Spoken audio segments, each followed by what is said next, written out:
Hi, it's Katie. Can you hear me? Yes, Katie, I can. All right, I'm going to do a quick little intro, and then we'll go right to you. Great. All right. Well, the 2020 Consumer Electronics Show is going on, and it's always the hub of all things tech, all new gadgets, gizmos, and one of my favorite things, all the really geeky stuff. And I'm really excited because I've got Katie Linendoll here, an Emmy Award-winning consumer tech expert and journalist. And you've been all over the place. You've been to these things. You know all the stuff that's going on. Katie, welcome to the show. Oh, my goodness. Thank you for having me, and thank you for that kind introduction. I appreciate it. Sure thing. Okay, so there's a lot of cool stuff going on this year, and I just can't wait to hear some of what you've seen. So much stuff going on. I got to tell you, it's my 12th year. It's my 12th CES, which is, it gets more crazy every single year. And I say crazy in a good way because at the last estimate, it's about 45 football fields full of technology. So my favorite thing is to like sift through and find the best stuff. And specifically today, you know, I had the chance to partner and hand select really 4 awesome technologies that are just totally, each one's very different. So I get to talk about those and give you a snapshot of what's really trending on the show floor. Okay, sure. All right. Well, I'm really curious.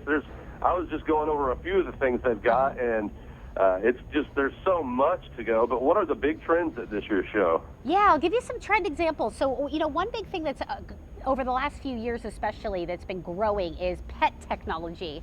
And it might sound very Jetsons futuristic, but it's actually really practical. And, you know, we think about we're constantly using our Apple Watches and our Fitbits, and we're trying to keep better health and data aggregation. What if you can take that to your best friend? And there's a company called Whistle Labs, and they are known for location tracking and also pet health. And they announced here at CES this little device that attaches to a pet's collar, and that's what it does. It actually keeps track of your pet's health and fitness. And so you can set activity goals for your pet, know how much to feed them based on how much they're moving. And I think the big picture is you can get alerted about potential health problems before they become a problem. So, you know, it's amazing that something that's small as it can fit right on the collar can be such an aid to something you care about so much. So this will be out later this month. It's called Whistle Fit, and it's $80 with a $3 a month subscription fee. So really cool to see that from, you know, a company that is all about pet tracking and pet health. That is really cool, and now that they can join the ranks of everybody talking to their watches, they can bark into their collars. There you go. Perfect. There you go. Excellent. All right. So speaking of pets, real quick, and I want to get to some of the other stuff you've seen, but one of the stranger pet things I happened to look at when I was browsing through some of this stuff, it looks like a pet dryer. It's like it dries the fur on the dog or something, so your dog doesn't stink. I don't know. That was a strange little. Okay, that's so funny because I'll probably end up seeing that today because I always thought you were going to say the robotic cat that will bring you comfort, but you just went in a totally different direction. And thank you. You taught me something that I haven't seen yet. That just goes to show, you know, the weird and the wacky stuff often gets a lot of press, and you've just enlightened me. Well, I'm excited. I didn't know about the robotic cat, so like, wow, there's just so much stuff to see. Okay, so what are some of the other things that you've seen today? That you said you've kind of gone all over the spectrum here. Yeah, all over the spectrum. And I got to tell you, every year there's this thing called CES Innovation Awards, and to be an honoree is like this coveted thing because it's the best of the design, best of engineering, best of technology. And the next product I want to tell you about is from Oral-B, a name you know obviously from brushing your teeth, is a CES Innovation Award honoree. So they're getting a lot of buzz. They've introduced a Oral-B IO. It is a high-tech toothbrush. And what's unique about it is, and I might get a little nerdy on you here for a second, but it has a magnetic motor that basically efficiently transfers the energy to the bristle tips. So the bristles are just super high tech in themselves. They're oscillating, they rotate, they have these micro vibrations. There's also up to 7 different brushing modes. And go one step further, on the brush there is a brand new smart display right on the unit, and you pair it to an app that gives you AI brushing analysis, artificial intelligence brushing analysis, you're hearing this right, and coaching. So, you know, something you're doing every single day, who can answer, are they doing it properly and are they doing it right? So, you know, your smile is your first thing that people see. I think it's pretty awesome. And this is out in August. Again, it's called the Oral-B IO. It's a big hit here at CES, and there's a waiting list already, and a lot of people are ready to check that out and excited about, you know, high-tech toothbrush. So that's like you got your own artificial intelligence dentist Yes. guiding you through your morning brushing routine. That's right. And it's telling you if you're doing a good job or not.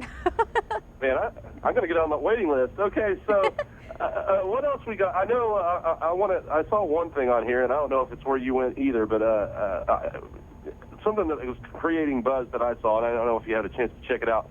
Impossible meats are such a huge thing, and then I saw that there's Impossible pork now. Yes, and actually, so I've always been a fan of the Beyond Burger, although I just learned that it's pretty processed. But it's interesting that at CES, that foods are now moving into that sector. You know, it was a big deal a few years ago when auto came to the Consumer Electronics Show. It's like, hey, it's not just about gadgets, it's kind of really diversifying. And now, to your point, Impossible Foods is getting a lot of buzz because of their plant burger. And now it's so funny, I was going through my emails because as a journalist I get a ton of pitches on products, and one just emailed me about plant-based ice cream. So I think the big picture there is, wow, food's moving into the technology sector, and maybe rightfully so. So yeah, that one's been getting a lot of buzz. I personally am not keen on it just because its main component is soy. Not to get overly chatty about plant-based meats, but yeah, between that and the soy and the processing, I'm just like, I'm evaluating that for a hot second. I like to think of those as like gateway foods.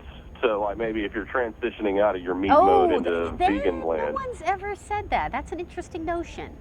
That's interesting. Okay, so what else? We've got? There's lots of tech that you've seen. What else have you seen that's really mind blowing? You know, for me, one of the biggest questions I always get, and on the very practical side, it's, you should see the influx of like TVs and laptops here at CES. I mean, it is like, oh my goodness, where do I begin? And one of the products that I have been spotlighting is from Hisense. And this is a company that you see probably a lot in the retail market if you go to your big box stores for check out latest technology. Hisense makes this brand new TV. It's coming off of the heels of a very popular series, but the one that I'm talking about specifically, if you're taking notes, it's called the H9G. And it gives you an example of how far we've come in televisions, because for under $700 is a 55-inch starting at, and there's also a 65-inch, but just intense and stunning picture quality. Hisense is known for not breaking the bank, but like they use this patented ULED technology for top picture quality. And I had this TV behind me, and I was with my makeup artist, and we were looking at the screen, and this model came on the screen, and we were like, whoa, you can see her pores. Like, you can see, it looks like that person is right there looking at you. So when it comes to TV quality, you know, putting the spotlight on Hisense and showcasing that technology has gotten so advanced, but also it's a great time to be a consumer, to have access to things like the H9G for great quality, but you're not going to break the bank. So that was one that I was putting a heavy emphasis on in terms of really great large televisions that are worth the investment. And then also I was talking a little bit about Innovation Award honorees and how big of a deal it is to get that nomination here at CES. Another one that's been very popular, just if anybody's looking for a really popular laptop that's going to be practical and worth the investment, one that got the honoree was the Acer Swift 5. And I say that because, you know, in this influx of, we're talking about plant-based meats and robotic cats, it's like, hey, at the end of the day, what's a really great laptop? The Swift 5 is so practical. It's just so beautiful on the outside, but also I'm all about performance. You know, my background is in IT, and it has the latest Intel quad-core processor, up to 12 hours of battery life. It weighs under 2.2 pounds. 14-inch full HD display, fingerprint reader for easy login. Like, this is the laptop that you want to get, whether it's work or play, for under $900 you're going to have for years. So putting the emphasis on, yes, CES is about the weird and the wacky, but it's also about really practical technologies that we can all benefit from. Very cool. We've been talking with Katie Linendoll, Emmy Award-winning consumer tech expert and journalist, out at the Consumer Electronics Show. One of my bucket list, like mecca places I'm going to have to make it to. It's right up there with Comic-Con out in San Diego for me on my list. So I'm so happy that you've been on here. I've got lists here. We could have talked for forever, and I would love to keep going. I know you probably have a lot of stuff you've got to do, but underwater scooters, exoskeletons, smoking. This is the one. Wait, real the underwater quick, scooter. We got to talk about that for a second because please, tell me about this. I was going back and forth with him. So again, like I get, don't tell anybody this as I say it into a microphone. I have 162,000 unread emails, and that's no joke. I can send you a screenshot. But I was going back and forth with the underwater scooter team because they literally have a tank here on the show floor, and they're like, "You want to bring in a wetsuit and like go for a dip?" And I'm like, "Ooh, that sounds like that would be really time consuming." You know, we're trying to get to see so many products, but I was like gonna go test out this underwater scooter right in the middle of the Consumer Electronics show floor. So it's nuts how much the technology spans from everything you could possibly imagine. Katie, give us any information about you and social media and what you're up to these days. Oh, that'd be awesome. Yeah, I'm at Katie Linendoll, and I am always on Instagram and Twitter, and I always like to chat back with my friends, and it's fun to talk about technology and the latest and greatest. And all this week at CES, you can imagine I'm posting some cool, some practical, and some funny stuff. Well, I can't wait to hear more about what you find out, and best wishes, and have a great time at the show. Hey, thanks for chatting with me. I appreciate it. All right, thanks for being on the show. Thanks. All right, we are clear.